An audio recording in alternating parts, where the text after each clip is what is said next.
எனக்கு இந்த கூலி ரிலீஸ்க்கு அப்புறம் உங்களை யாரையுமே சந்திக்கல. யூஸ்வலாக ஒரு படம் ரிலீஸ் ஆனதுக்கப்புறம் ஏதோ ஒரு தேங்க்ஸ் மீட்டோ சக்ஸஸ் மீட்டோ இல்லை ஏதோ ஒரு வகையில் சந்திச்சிருவேன்.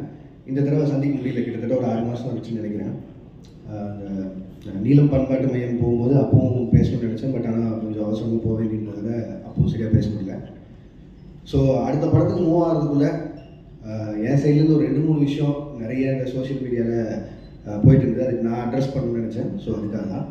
ஸோ முதல்ல கூலியிலேருந்தே ஆரம்பிச்சு தான் நினைக்கிறேன். முதல்ல மக்களுக்கு நன்றி. 35 நாள் கிட்ட கூலி தியேட்டரில் ஓடிச்சுன்னு நினைக்கிறேன். நான் வசூல் அதை பற்றி பேசுகிறதில்ல. ஒரு லாபகரமான படம்னு சன் பிக்சர்ஸ் சொன்னாங்க. அண்ட் 1000 விமர்சனங்களை தாண்டி அந்த படம் 35 நாள் ஓடினதுக்கும் இல்லை இவ்வளோ தூரம் வசூல் பண்ணதுக்கும் மக்களுக்கு மிகப்பெரிய நன்றி. அண்ட் பத்திரிகையாளர்களுக்கு நன்றி. அண்ட் யூடியூபர்ஸ் எந்தெந்த வகையில் அந்த படத்தை பற்றி பேசினாங்களோ, மீன் கிரியேட்டர்ஸ், ரிவ்யூவர்ஸ், கிரிட்டிக்ஸ் எல்லாருக்குமே ஒரு மிகப்பெரிய நன்றி. அதில் வந்து கிரிட்டிக்ஸ் வந்து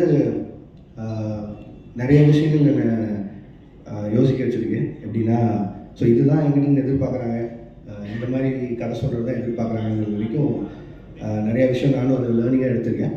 அண்ட் அதை என்னோடய அடுத்தடுத்த படங்களில் அவ்வளோ தூரம் விமர்சனம் இல்லாத படங்களை தர முயற்சி செய்வேன். நன்றி.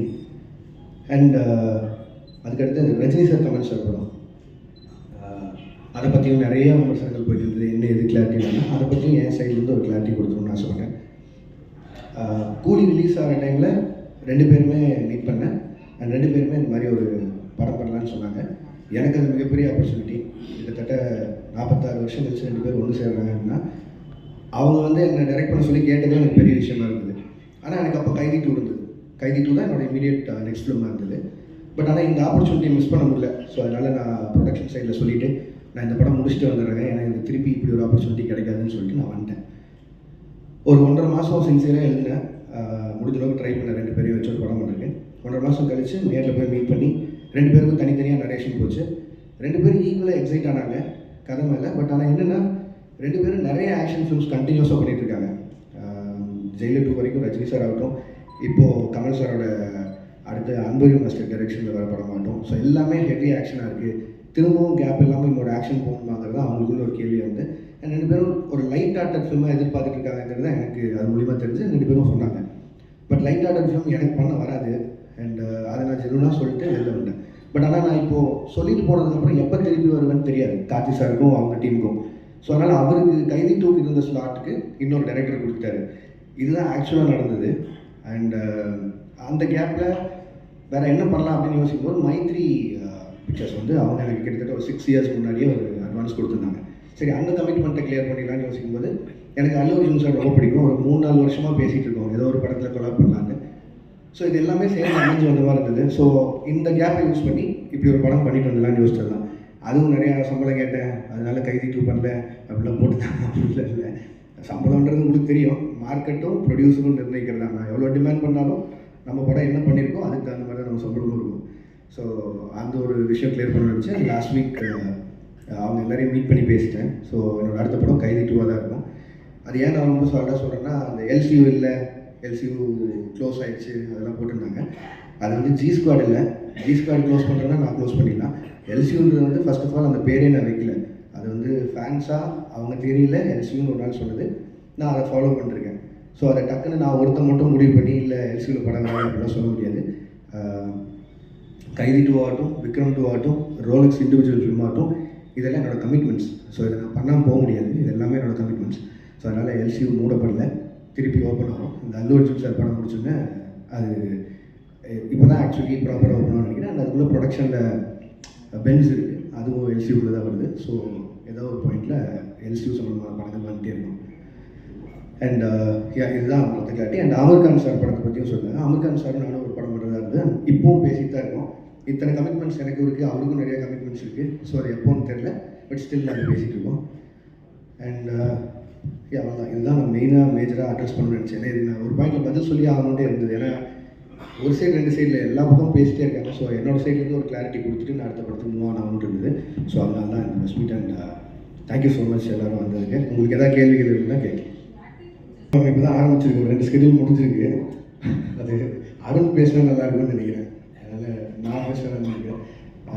இன்னொரு 25 days பேலன்ஸ் இருக்குது. அந்த படம் ஷூட் முடிச்சுட்டு நான் அடுத்து அல்லு அர்ஜுன் சார் படத்துக்கு போவேன். லோகேஷ் சார், உங்களுக்கு நடிக்கிறது ஈஸியாக இருக்கா, டைரக்ஷன் பண்ணுறது ஈஸியாக இருக்கா, எல்சியூவில் ஏதாவது ஸ்டூடியோலாம் சேர்த்து வாய்ப்பு இருக்கா சொல்லுங்கள். எனக்கு இவ்வளோ கேள்வி நடிக்கிறது அவ்வளோ ஈஸியாக இல்லைங்க, கஷ்டமாக தான் இருக்குது. எனக்கு தெரிஞ்சு அதான் நான் புதுசாக ஏதாவது கற்றுக்கணும், சும்மா இருக்க டைமில் எனக்கு எதாவது செலவு பண்ணணும்னு சொல்லி பார்த்தது தான். அண்ட் அருணுக்கு எனக்கு கம்ஃபர்ட் இருந்தது, ஃப்ரெண்டு வேறு. ஸோ அதனால் ஈஸியாக அந்த படம் பண்ணிவிடணும்னு நினச்சேன். பட் ஆனால் அவ்வளோ ஈஸி இல்லை, கஷ்டம் தான் அது. திருப்பி அது கண்டினியூ பண்ணுவோமா இல்லை என்ன தெரியல. இப்போ சொன்னல இவ்வளோ லைனப் இருக்குது, ஸோ அதெல்லாம் பண்ணணும். சார் தெரியல. Lokesh. Hello. Yes. So initial days like lot of positive reviews வந்தது, லைக் நிறைய உங்களுக்கு நீங்கள் தான் மோஸ்ட் செலிபிரிட்டி டேரக்டர் அப்படிங்கிற மாதிரிலாம் நிறைய போயிருக்கு. ரீசெண்டாக நெகட்டிவ்ஸும் இருக்குது, லைக் ஹேட்ரடும் இருக்குது. So handling both these things different spectrum, like அதை எப்படி பார்க்குறீங்க, ஹவ் யூ ஹேண்டில் போத்? இல்லைங்க, நான் அதான் முன்னாடியே நான் சொல்கிறது ஒன்று தான். நான் அதை எதுவும் பர்சனலாக எடுத்துக்க மாட்டேன், ஏன்னா அது என்னோடய வேலை. இப்போ வந்து என்னோடய ஃபஸ்ட்டு படம் இல்லை கூலி, என்னோடய ஃபஸ்ட்டு படம் மாநகரம். கிட்டத்தட்ட 9 வருஷமாக எவ்வளோ பாராட்டுகள் வாங்கியிருப்பேன்னு எனக்கு தெரியும். அவ்வளோவே பாராட்டிட்டு இருக்காங்க. டக்குன்னு விமர்சனம் வரும்போது அதை மட்டும் நான் ஒத்துக்க மாட்டேன்னு சொல்கிறது நியாயம் இல்லை. என் படங்கிறது மக்களுக்காக, அது அவங்களுக்கு காட்டும்போது விமர்சனம் வரும்போது அது ஏற்றுத்தான் ஆகும். ஸோ அதனால் அதை நான் ஸ்பிட் பண்ணி பார்க்கல. அண்ட் ரெண்டாவது அதை நான் பர்சனலாக எடுத்துக்கல, அது ப்ரொஃபஷனாக மட்டும் வச்சுக்கலான்னு இருக்கேன். ஸோ அதனால் success and average in going time அது உண்மை தானே, எல்லாருக்குமே நடக்கிறது தானே. ஸோ அதனால் நான் பெருசாக எடுத்துக்கல. தேங்க்யூ. ஹலோ. 10 ஃப்ரெண்ட்ஸ் இருக்காங்கன்னு வைங்களேன், அது எல்லாமே சரின்னு சொல்லிட்டு யாரோ ஒருத்தர் மட்டும் இல்லைடா நீ செய்கிறது தப்புன்னா அவன் உண்மையிலேயே ஃப்ரெண்டுன்னு நினைக்கிறேன். அந்த லாயல் பேஸ் ஆஃப் ஃபேன்ஸாக இருக்காங்கன்னு நான் நினைக்கிறேன். ஸோ அதனால் very happy about it. Sir Akshay from the new day express. நீங்கள் ஒரு ஃபியூ இயர்ஸ்க்கு முன்னாடி வந்து சொல்லியிருந்தீங்க, இந்த மாதிரி எனக்கு ப்ராஜெக்ட்ஸுக்கு நடுவில் வந்து கொஞ்சம் ஸ்பேசிங் பண்ணணும், so that I can write அப்படின்ற மாதிரி சொல்லிட்டு இப்போ நீங்கள் அடிஷ்னலாக வந்து ஆக்டிங்கும் பண்ணுறீங்க. So doesn't that defeat the purpose? இல்லைங்க, அப்படி பார்த்தா I can take lot of breaks. But பிரச்சனை என்னென்னா, இப்போ சொன்ன இந்த கமிட்மெண்ட்ஸ் எல்லாம் இருக்குல்ல, இது எல்லாமே ஒரு டைம் லைனில் இப்படி போகும்னு நினச்சி பண்ணுறோம். அது நடக்காமல் போகும்போது நம்மளுக்காக வெயிட் பண்ணுற ஹீரோஸ் இருக்காங்க, நமக்காக வெயிட் பண்ணுற ப்ரொடியூசர்ஸ் ஆகிடுறாங்க. ஸோ அதில் நிறைய அவங்களோட ஃபண்ட்ஸ் இன்வால்வ் ஆகுது. ஸோ என்னோடய பிரேக்ஸ் வந்து அதில் அப்படி ஆகாது. அண்ட் இது நான் மெயினாக பண்ணணும்னு நினச்சது காரணம் என்னன்னா, ஆஃப்டர் கூலி ஐ நோ ஐல் டேக் ஒரு 7-8 months பிரேக்குன்னு சொல்லி. ஸோ அந்த கேப்பில் ஒன்று பண்ணலான்னு யோசிக்கும் போது தான். அண்ட் அருண் எக்ஸ்பிளைன் பண்ணும்போதும் இந்த ஃபிலிமுக்கு ஒரு 60 days போதும் அப்படிங்கிற மாதிரி இருந்தது. ஸோ அதனால் என்னால் ஈஸியாக பண்ணிட முடியும். இதர் வேறு எதாவது ஒரு வெக்கேஷன் போகிறதுனால இதில் போனால் கொஞ்சம் அப்சர்வ் பண்ணலாம், கற்றுக்கலாங்கிற ஒரு பாயிண்ட் தான். பட் இப்போ நம்ம ஏற்கனவே எழுதி வச்சிருந்த கதைனா அவ்வளோ ஒர்க் பண்ண தேவையில்லை. ஐ மீன் மற்ற இப்போதைக்கு அதை எவ்வளோ தூரம் கான்டெம்பரரி அடாப்ட் பண்ண முடியுமோ அதுக்கு மட்டும் பண்ணிட்டு போயிடலாம். புதுசாக போய் ஃப்ரெஷ்ஷாக ஒரு கதை எழுதணும்னா பிரச்சனை தான். ஸோ இந்த வயசில் ஓடி பார்த்தலாம். Lokesh, Yes. Abhirami from Dinamalar. Hi. First of all, thanks and the appreciation for this clarification. ஏன்னா இந்த கிளாரிஃபிகேஷன் இல்லாமல் நிறைய உங்களை பற்றி போயிட்டே இருந்தது. Welcome. Thank you so much for that. இப்போ நீங்கள் ஆக்டிங்கில் மறுபடியும் இது டிரெக்ஷன் ஆக்டிங்க்கு வந்திருக்கீங்க.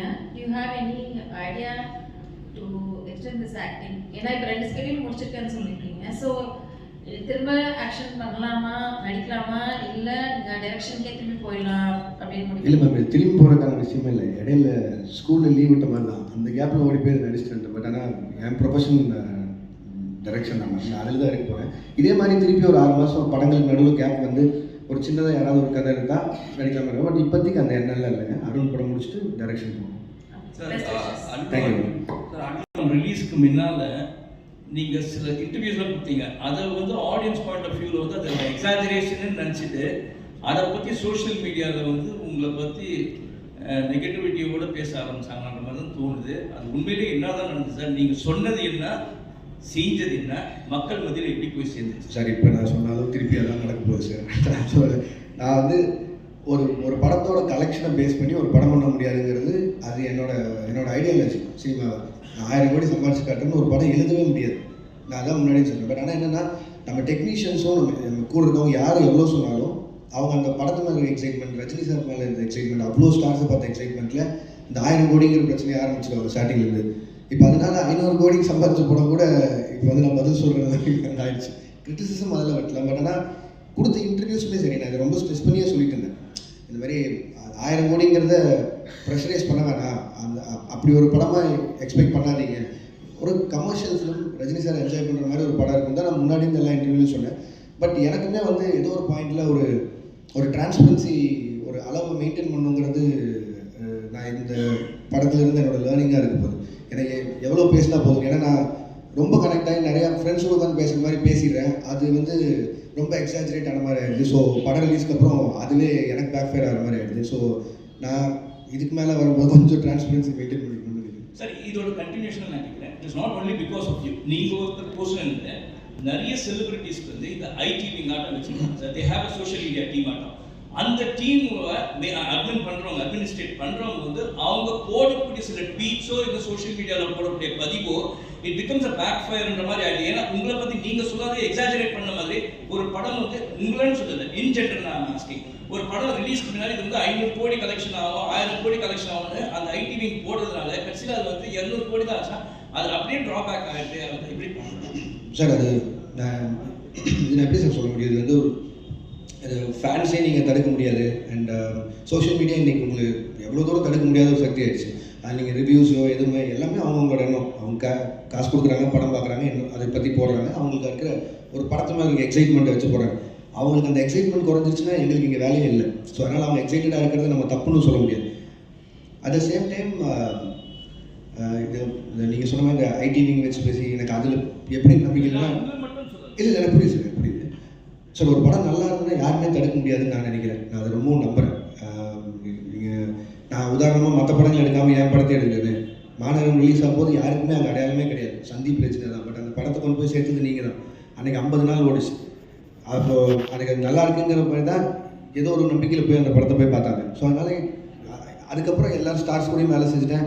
அவங்களோட போஸ்டர்ஸ் வச்சாலே படம் போய்டும். பட் ஆனால் யாருமே இல்லாமல் ஒரு போஸ்டரில் இருக்கும்போது கூட மக்கள் வந்து பார்த்தாங்க. ஸோ ஒரு படம் நல்லா இருக்குன்னா இது எதுவுமே தடுக்காதுங்கிறது நான் நம்புகிறேன் சாலிடாக. சார் ஒரு 3-4 தடவை மீட்டிங் போச்சு. எனக்கு அவர் சின்ன வயசுலேருந்து ரொம்ப பிடிக்கும். அவர் பெரிய ஃபேன் தான். அண்ட் அவரும் வந்து என் ஒர்க் ரொம்ப பிடிச்சுன்னு சொல்லி தான் அவர் கூலிலேருந்து படம் பண்ணணும்னு பேசினார். பட் ஆனால் நான் சொன்னேன் சார் இங்கே இவ்வளோ கமிட்மெண்ட்ஸ் இருக்குது. சாருக்குமே அவருக்கும் நிறைய கமிட்மெண்ட்ஸ் இருக்குது.